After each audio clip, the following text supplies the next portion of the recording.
Terima kasih Anda masih bersama kami. Bagi Anda yang baru saja bergabung, kami hadirkan kembali 3 berita utama hari ini. Tebing di Jalan Tembus Tawangmangu, Magetan longsor. Warga panik mencegah pengendara tertimbun longsor. Pembeli minyak goreng subsidi minyak kita di Kabupaten Rembang sepi peminat karena harganya mahal. Rayakan HUT Kabupaten Brebes, pemerintah kabupaten menggelar berbagai permainan tradisional.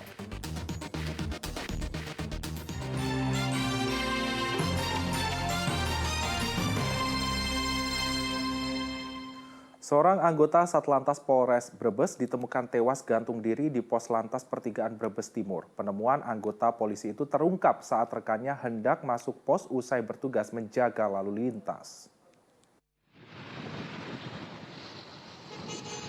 Pos Lantas Pertigaan Brebes Timur tiba-tiba ramai. Bukan karena ada pengemudi yang melanggar lalu lintas, tetapi ada anggota Satlantas Polres yang tewas karena gantung diri. Bribtu RC ditemukan tewas gantung diri dengan gorden yang diikat di teralis tangga pos penjagaan. Jenazah pria 27 tahun itu ditemukan rekannya yang hendak beristirahat usai bertugas mengamankan lalu lintas. Wakapolres Brebes mengatakan Bribtu RC tengah bertugas sendiri di pos sebelum ditemukan tak bernyawa.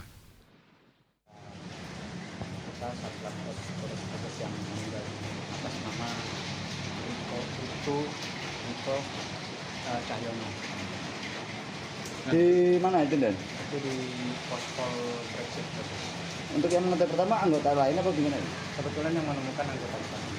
Dalam bertugas sosoknya dikenal sangat baik, juga anaknya sangat baik, juga Jadi mari kita sama-sama berdoa semoga almarhum diberikan ketenangan maupun keluarganya yang ditinggalkan diberikan kepada. Jenazah Bribtu RC dibawa ke Rumah Sakit Umum Daerah Brebes untuk diautopsi. Jenazah anggota Satlantas Polres Brebes itu langsung dibawa ke rumah duka di Kabupaten Gerobokan pada Selasa malam. Polisi masih menyelidiki penyebab korban ditemukan tewas gantung diri dalam pos lantas. Sukiartono melaporkan dari Kabupaten Brebes.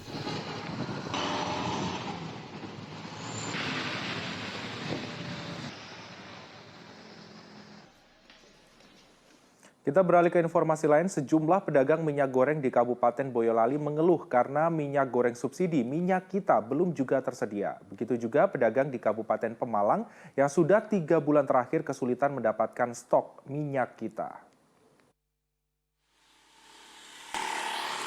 Minyak goreng subsidi minyak kita sulit didapat di sejumlah pasar tradisional di Kabupaten Boyolali. Di Pasar Sungian Baru, pasokan minyak kita dari distributor sudah terhenti sejak 2 pekan lalu. Begitu juga di Pasar Kabupaten Boyolali Kota. Dalam 2 bulan terakhir hanya mendapat pasokan 1 karton minyak kita. Jikapun harga minyak kita dijual Rp16 hingga Rp17.000 di atas harga eceran tertinggi yang seharusnya Rp14.000 per liter. Langka dan mahalnya minyak kita berdampak pada kenaikan harga minyak goreng curah dan minyak goreng kemasan hingga Rp21.000 per liter. Kalau ini kosong, paling cuma 3 ini aja 3 liter. Untuk harga gimana Mas? Kalau minyak 16. Jadi naik ya? Ya dibilang sih udah dari dulu udah naik. Nah, untuk dari distributor sendiri gimana untuk pasokannya? Berkurang atau ya berkurang? Berkurang ya.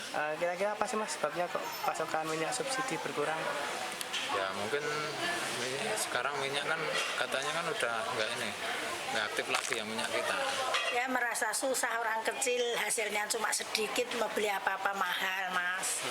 Apalagi minyak susah ya? Iya. Oke ya. Ini untuk mengantisipasi minyak itu beli minyak apa? Curah atau minyak yang lain? Ya minyak yang lain tapi ya juga mahal. Harga komoditas lain juga naik seperti beras mencapai Rp15.000 per kilogram. Lalu bawang merah dijual Rp40.000 per kilogram dan telur ayam dihargai Rp27.000 per kilogram. Tak hanya di Kabupaten Boyolali, di Kabupaten Pemalang minyak kita juga sulit didapat. Dalam operasi pasar oleh polisi dan TNI di Pasar Comal, minyak kita tidak dipasok selama 3 bulan terakhir. Namun stok minyak curah justru melimpah dengan harga jual Rp14.500 per liter. Meski lebih mahal, minyak goreng curah kini diburu pedagang eceran. Bahkan agen minyak goreng bisa menjual 40 drum atau setara 7.000 liter minyak curah dalam sehari. Stoknya setiap hari berapa, Bu? Kalau yang curah banyak. Banyak. Sekitar berapa, Bu, banyaknya? Ya sehari itu 50 gram ada. 50 gram ada. 9.000 kilo. Sampai hari ini stok Banyak. Banyak ya? ini alhamdulillah masih terkendali kondisi. Cukup perkiraan sampai dengan Ramadan pun masih tercukupi, bahkan sampai Lebaran tercukupi. Minyak kita diburu warga karena harga eceran tertinggi hanya Rp14.000. Namun pasokan minyak kita sudah terganggu dalam beberapa pekan terakhir. Meski operasi pasar dan sidak gudang sudah digelar, pasokan minyak kita masih belum stabil. Yulianto dan Kunco dari Kabupaten Pemalang dan Boyolali. Petugas pemutakhiran data pemilih di Kabupaten Tegal mulai mencocokkan data daftar pemilih. Petugas mendatangi rumah warga satu persatu. Ada 4.500 lebih petugas Pantarlih yang mencocokkan dan meneliti data kependudukan guna pemutakhiran data pemilu 2024. Mereka mendatangi satu persatu rumah di Kecamatan Jatinegara. Petugas mencocokkan data sesuai dengan identitas kartu keluarga dan KTP, baik secara elektronik dan manual. Hasil dari pencocokan data selama 10 hari akan dilaporkan ke PPS Desa setempat. Pemutakhiran data pemilih dilakukan hingga 14 Maret mendatang. Jika ada NIK yang tidak terdaftar, diharapkan warga segera menghubungi pemerintah desa atau kelurahan untuk mengurus NIK-nya. Saya sudah terdaftar pada petugas Pantarlih untuk pemilu 2024. Harapan kami semoga pemilu 2024 berjalan sukses, lancar, tanpa halangan satu apapun. Mereka akan melakukan kerja-kerja pencocokan dan penelitian data pemilih dari tanggal 12 Februari sampai 14 Maret yang akan datang. Demikian. Berarti untuk se-Kabupaten Tegal jumlahnya berapa, Pak? 4.681. Untuk menjaga kondusivitas pemilu, Kepolisian Daerah Jawa Tengah menerjunkan tim virtual polis. Nantinya virtual polis atau polisi dunia maya akan memantau konten-konten negatif di media sosial. Untuk mengantisipasi berita hoaks maupun ujaran kebencian yang menjurus ke tindak pidana, Polda Jawa Tengah menerjunkan tim polisi dunia maya. Nantinya mereka akan mengawasi dan mengantisipasi potensi konflik atau hoaks di media sosial selama pemilu berlangsung. Hal ini diungkapkan dalam penandatanganan kerjasama pengamanan tahapan pemilu dengan KPU Jawa Tengah dan Bawaslu Jawa Tengah. Virtual Police berada di bawah naungan Direktorat Kriminal Khusus. Untuk pemetaan kerawanan pemilu di wilayah Jawa Tengah telah dilakukan bersama Badan Intelijen dan Bawaslu. Polda Jateng terus melakukan pengawalan keamanan mulai persiapan hingga selesainya pelaksanaan pemilu mendatang. Ranahnya tindak pidana pemilu, maka Gakumdu yang memainkan. Tetapi kalau itu ranahnya pidana, kita dari Direktorat Kriminal Khusus tetap akan melakukan suatu penindakan, khususnya hoak-hoak yang menjadi suatu pidana yang menjurus pada pemilu. Sudah ada begini, jadi kalau virtual police itu kan diingatkan bahwa Anda membuat konten, membuat share yang sifatnya merugikan orang lain. Kecuali kalau hoak itu mempunyai implikasi kepada kerugian masyarakat maupun persatuan kesatuan, itu akan kita lakukan tindakan secara tegas. Tetapi kalau hoax itu sifatnya masih diberikan suatu pembinaan, maka virtual police akan mengingatkan. Seluruh partai politik peserta pemilu 2024 menggelar ikrar damai di Kabupaten Grobogan Selasa siang. Ikrar damai itu menjadi semangat KPU untuk mensukseskan pemilu 2024. Pemilihan umum 2024 yang tinggal 1 tahun lagi mendorong KPU Grobogan menggelar ikrar damai pemilu 2024 bersama partai politik peserta pemilu. Mereka beramai-ramai membawa bendera partai masing-masing berjalan dari kantor KPU Grobogan hingga Tugu Segitiga Mas Purwodadi.